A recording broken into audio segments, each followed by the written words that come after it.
হয়েছে বাবা? এমনি তাকিয়ে রয়েছ কে? বাবা রে, কে নিকে যে চেয়ে থাকি, আমি অসুস্থ। আর তুই বাবা আমার গ্রাজুয়েট করা একটা পোলা, এই ঢাকা থেকে আইস ছুটিতে।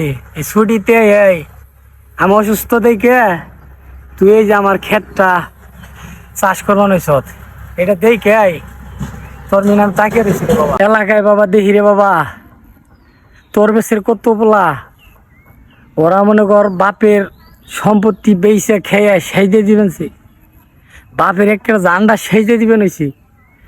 আর এর মধ্যে যে তুই আমার বলা এই ঢাকা যে লেখাপড়া কইরেও যে এতটা এ বাবার কষ্ট বুঝস, এইটা দেখে বাবা আমি তোর মিশে রয়েছি রে বাবা। ভাববার নইছি আল্লাহ আল্লাহ আমার একটা পোলা দিছে। আমি মনে করছিলাম যে আমি যে সময় থাকুম না, হ্যাঁ সময় আমার এই জায়গা সম্পত্তি হিঙ্গে সব এমনি পড়ে থাকবো।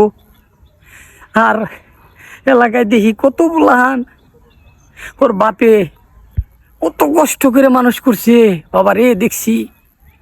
আর হে বাপ এখন ঘরে পড়ছে, বাপের দেখবার যায় না। আর ও বাবার জায়গা সম্পত্তি বেইছে খেয়া দুলায় অন্ধকার করে লাইছে। আমার একটা ডর আসাল যে আমি যেসব থাকুম না, আমার এই জায়গা সম্পত্তি ইঙ্গে দেখবো কেরা।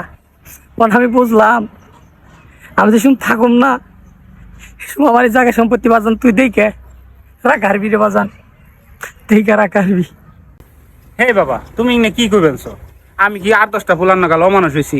আমার সুশিক্ষায় শিক্ষিত করছ, আমি মানুষের মতো মানুষ হয়েছি।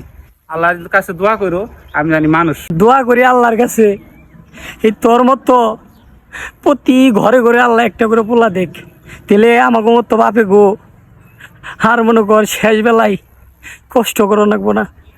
এমনও হাজারো ছেলে আছে যা বাবাকে প্রচণ্ড পরিমাণ ভালোবাসে, বাবাকে সম্মান করে, বাবার আদর্শ নিয়ে বেঁচে থাকে।